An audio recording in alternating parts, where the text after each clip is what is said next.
Oh, hello mga kababayan. Ito, i-interviewin natin si Jason Vaison. Oh, interviewin natin about sa fight kahapon kung anong nararamdaman niya, bakit pinahinto yung laban kahapon. So, ano sa palagay mo? Talagang kaya ba o hindi? Sa akin, dismayado ako bakit napahinto yung laban na kayang-kaya ko naman yung yung suntok ng kalaban.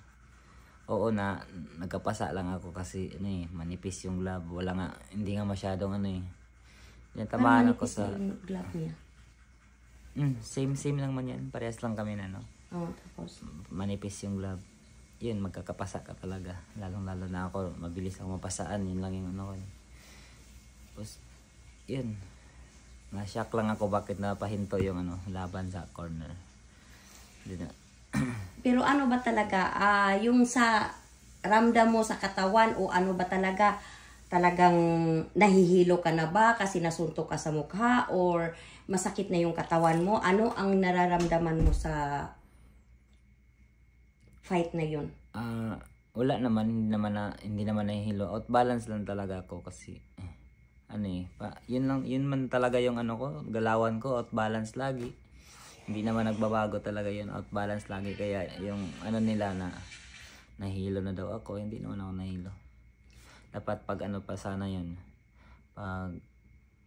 pagkatapos ng laban, pagkatapos ng ng round na yun, tinanong ako kung okay pa ba, ganda pa ba pagpatuloy, pagka madisgrasya lang tayo. Kasi alam ko din yun sa kung wala ako talagang panalo sa kanya, pwede ko ba bang pagpatuloy to, baka madisgrasya lang ako. Ako lang sana yung tinanong na para hindi ako madismaya talaga sa dapat pinatapos lang muna sana yung round, tapos tinanong ako kung kaya pa ba. Kasi sa ko, may palaban talaga tayo dun sa mga palaban at talaga tayo dun hanggang matapos yung na yun, round na yun, yung 12 rounds. Sigurado dun ko pa yun sa 12 rounds, dun ko pa yun matiki o siya. Pero tinanong ka ba ng coach mo or yung ibang ka-team mo na ipapa-stop yung fight o ano ba talaga, kung anong nararamdaman mo? Tinanong ka ba na i-stop na natin to or hindi na? Wala. Hindi nila ako tinanong. Sila lang mismo nag-decide. Nag-decision. Sila nag-decision na ipahinto. Hindi lang man ako. Kasi sa round 6 pag nagkausap-usap pa kami, maayos pa yung namin eh. Maayos na yung pag-usapan namin doon na ano ba kaya ba or sa yung hangin, musta ba yung hangin. Okay lang, walang problema naman. Yun, naka-respect pa ako ng salita sa kanila. Hindi naman ako talaga talaga yung pagod. Wala, okay lang yung ko. Pero sila siguro nag-alala sa iyo.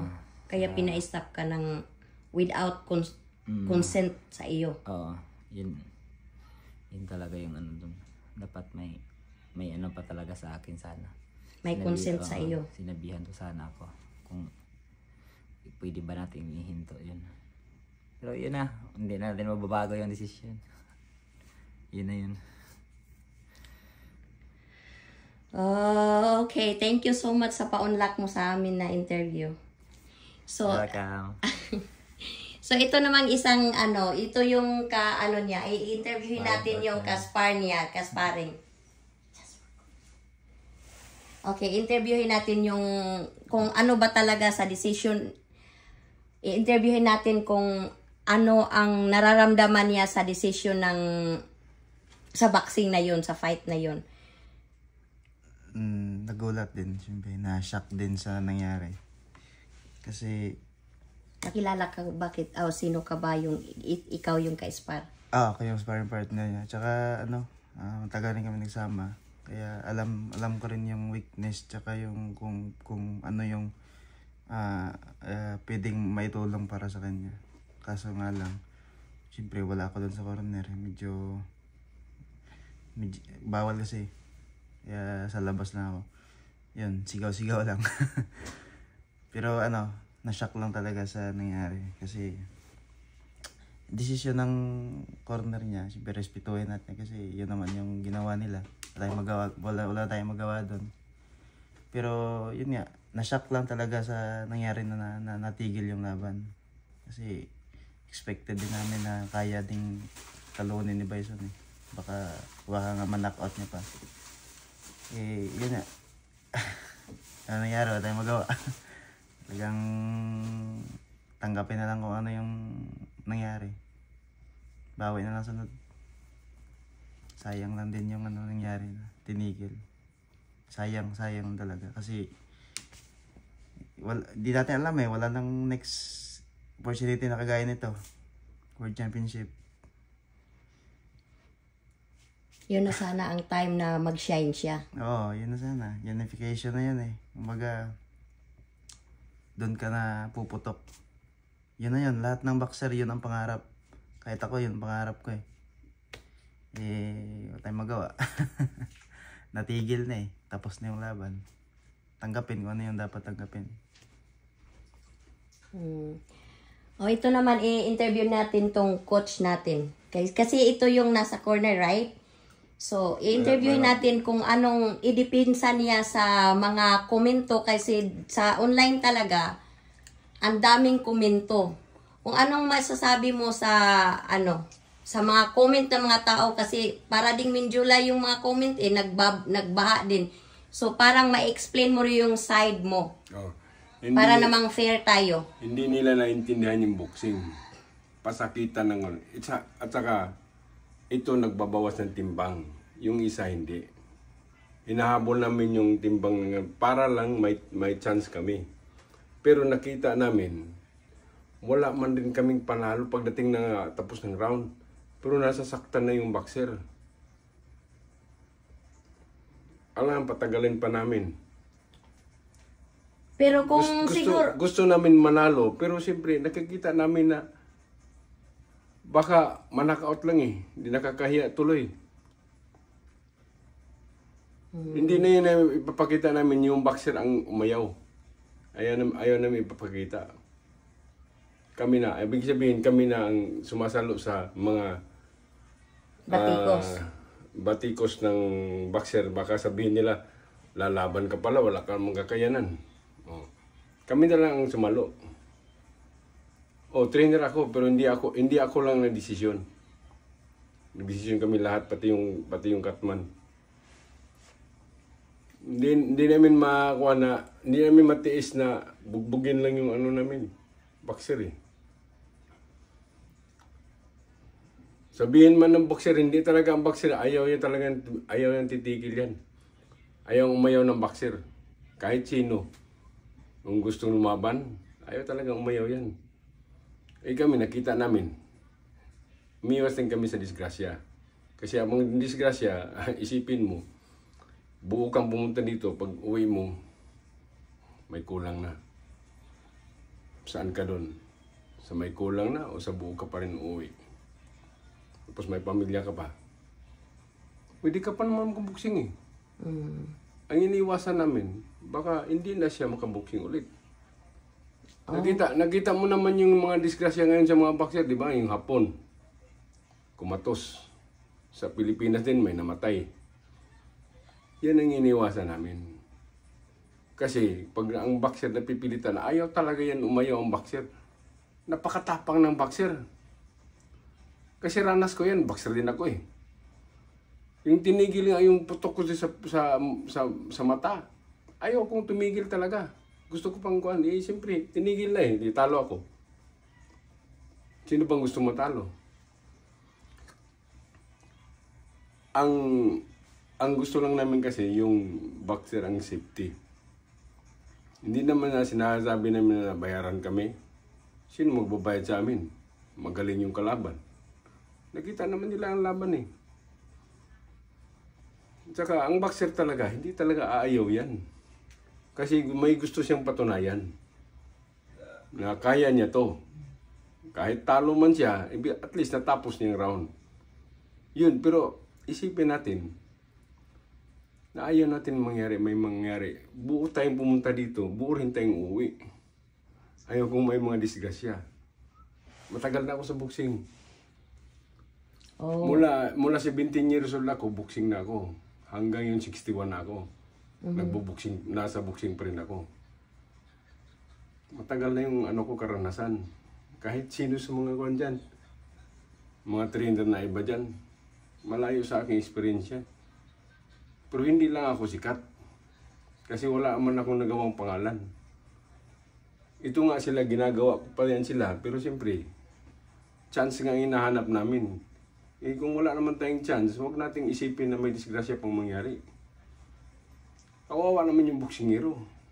So, yung tanong sa mga tao, ang sabi nila, mostly sa nababasa ko sa comment na sinasabi, bakit hindi tinatanong ang boxer na kaya pa ba niya o hindi? Yun nga ang sinasabi ko sa kanila. Yun nga ang sinasabi ko na ang boxer, pag tinanong mo, ayaw talaga yan tumigil. Magantay pa ba tayo ng disgrasya? Yun ang iniiwasan namin. Kasi ang boxer, kahit anong tatanong-tanong mo sa boxer, hindi talaga ayaw yan. Kaya gusto yan manalo. Pero kami ang nakakikita eh. Kami ang nakakikita. Nakita nyo naman sa post kagabi, yung sa laban. Oh. Meron nga, sumusuntok, gumaganti. Pero wala na tayong magawa doon. Antayin ba natin matapos yun? Tapos yung nabugbog tayo? Kasi sa marami ang nagko-comment na hindi pa naman sana si Jason talagang weak na yung katawan niya, hindi na siya lalaban yung mga ganun. Yun ang mga sabi nila. So anong masasabi ninyo doon? Yun nga ang sinasabi ko. May panalo ba tayo? Antayin pa ba natin may nangyari na disgrasya? Huwag na natin antayin. Kasi nakikita namin, sa amin kung sa nakikita nila, panalo si Jason, wala akong magagawa. Na may score naman eh. 54-59. Kulyaso 59-54 siya. First round pa lang, binilangan na siya, di tumba.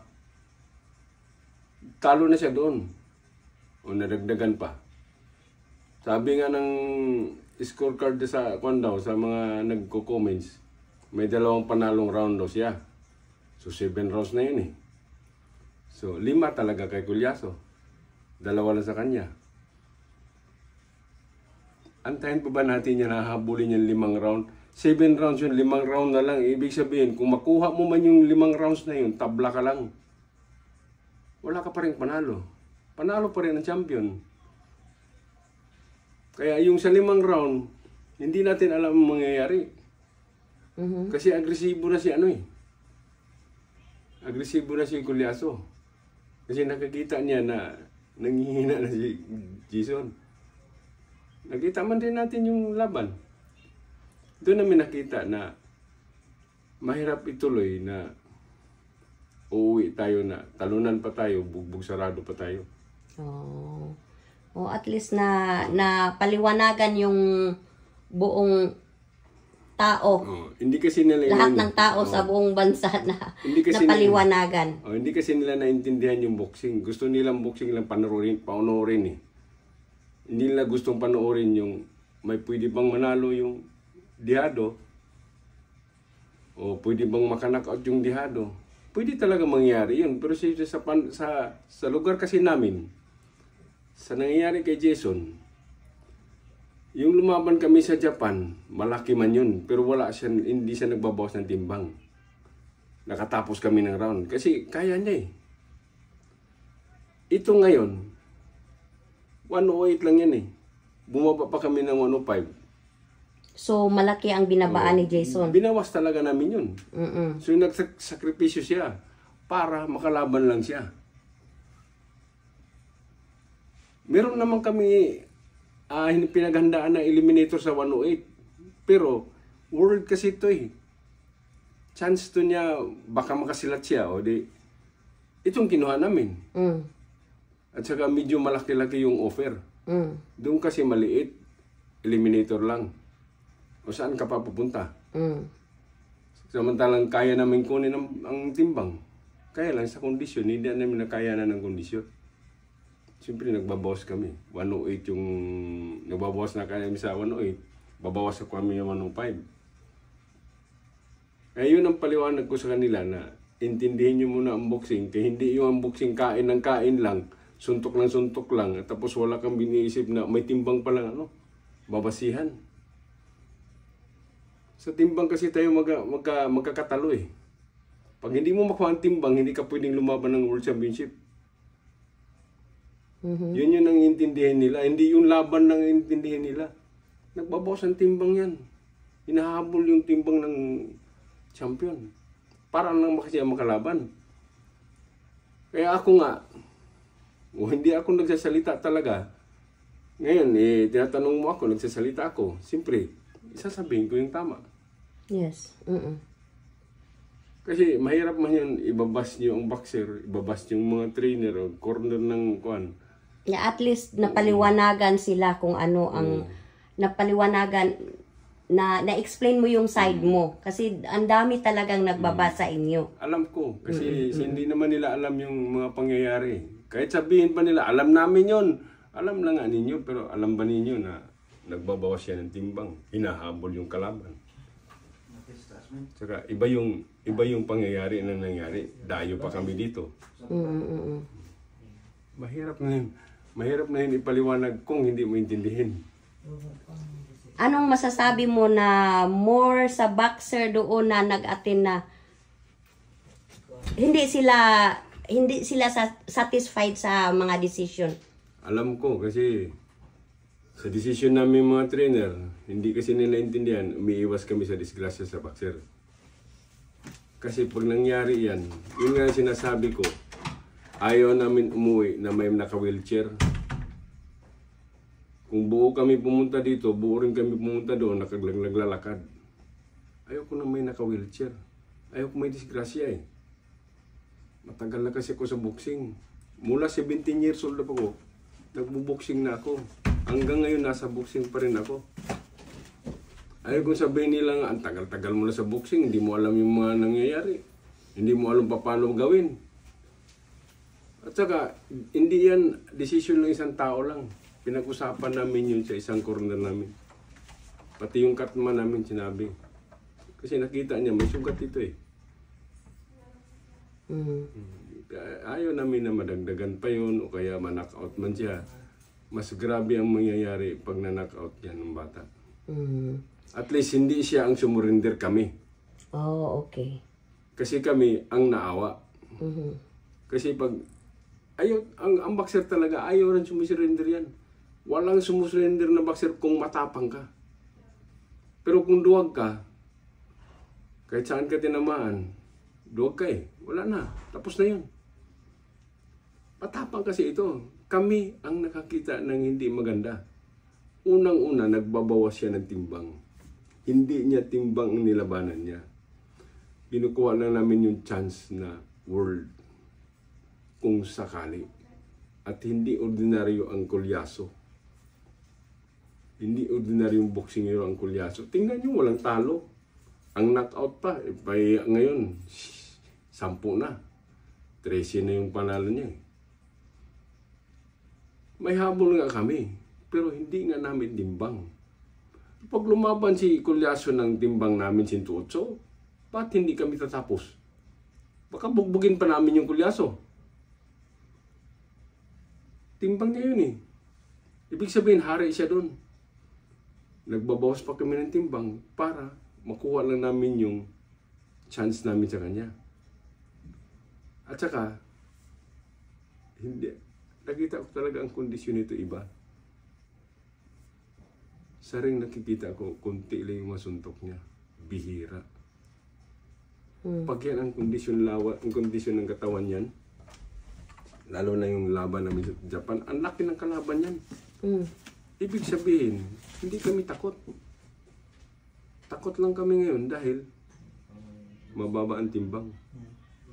Hindi namin So sa Japan, bali hinabol ninyo yung timbang ng kalaban. Hindi. Talagang sila ang Sila ang nag-match sa timbang. Pareho sila ng timbang sa Japan. Pero nadaya nga kami doon eh. Oh. Malaki, sobrang malaki yung kalaban namin. Pero timbang niya yun. O, timbang niya yun. Timbang ni Jason yung saka belt niya ang nilabanan. Mm. Oh.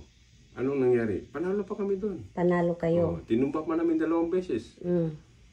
Ibig sabihin, ang lakas niya wala doon. Nakikita namin eh. Kasi parang ampaw na lang yung... Nakita mo ba yung mukha ni Culyaso? Wala namang gasgas eh. Meron kunti dito. Kaya mahirap magsalita kasi. Hindi na ako nagsasalita kasi siyempre ang dami namang nagsasabi. Ayoko rin makipagtalo. Pero paliwanagan ko sila, hindi namin timbang yung nilabanan namin. Oh, kaya pala Chance. guys, hindi nila timbang yun. So si Jason nagbawas talaga ng how many kilos ang binawas ni Jason? Ayaw ko, galing ito sa 124 eh. Ah, galing sa 24 bumaba ng? Bumaba ng 105. So 15 kilogram ang binawas ni Jason. So mahirap-hirap din. Hindi naman siguro 15 kilograms. Ilan ang binawas niya? 20 pounds. 20 pounds? Oh. 105, 24 siya. So 20 pounds ang naano? 19 pounds Ang 19 pounds ang nabawas. ang bawas niya. So mapiga yung katawan niya, kumbaga. Mahirap talaga. Yan ang sinasabi ko na huwag silang magsalita ng kwan kasi hindi naman sila boksingero. Ang kwan lang kasi nila, kasi kilala nila ito. Kilalanin din yung kalaban. At saka yung timbang ni Libanon, yung kalaban. Hindi sa kanya. Hindi sa kanya. So Kung pahabulin si Culyaso, doon sila maglaban sa timbang niya. talo si Culyaso. Hindi ko masasabing talo, pero siyempre mahihirapan si Culyaso sa kanya. So, yun guys ang sinasabi ng coach na nagbawas piga ang katawan ni Jason kaya hindi na lang nila nilaban yung pinahinto na lang nila. Yun ang explanation sa mga taga-corner. Siya yun ang coach ni Jason Vison. Ayaw namin yung hirapan niya sa timbang, paranas din namin doon sa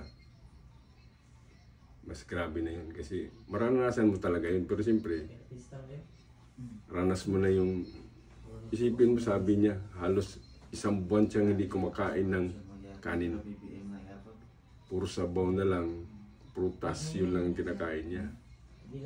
Isipin mo yun. So, 1 buwan talaga siya nagtiis ng husto. Halos. Jogging. Oo, jogging. Tapos Walang kain. Yung So, jogging talaga niya, kompleto pa. Yeah. So, diyan na tayo sa nagbabawas ng ano. So, ano ang finifeed ninyo na makasustain man sa energy niya to fight the world champion boxing? So, ano ang finifeed ninyo na, syempre kayo rin nakakilala kung paano lalaban yung world championship yun tapos nagbabawa siya ng timbang. So, ano ang vitamin na na-intake niya sa katawan niya to fight the world champion? Pagdating naman sa vitamins, binibigay namin sa mga boxer kung anong gusto nila. Kasi bigyan namin ng vitamins na gusto namin, ayaw naman nila. Hindi nila inumin yan. Pati pagkain. Ang pagkain, base talaga sa gusto nila. Papakainin mo ng adobo yan, hindi naman niya gusto. Gusto niya nilaga lang, nilaga, gulay. Siyempre, kung adobo siguro, kung marami ang taba, hindi kakainin. Hindi, basta yun nga sa kagustuhan ng boxer. Okay. Hindi pwedeng, ito kainin mo. Ito kailangan kainin mo kasi ito pampalakas. Hindi mo naman makain yan. Kaya nga, So, may mga, ibig kong sabihin, may mga diet ba silang sinusunod na ito Meron, ito yung pero- diet na kakainin mo to sustain your body na mag-fight ka pero sa world champion? Wala nga kaming dietitian. Ako wala din akong knowledge. Pero alam ko yung nangyayari sa akin. Pero siyempre, Philippines lang ako eh. Nag-world man ako, pero siyempre, challenger lang ako. Ito nga kasi, championship yun. Ngayon, kailangan talaga, kahit hindi mo gusto,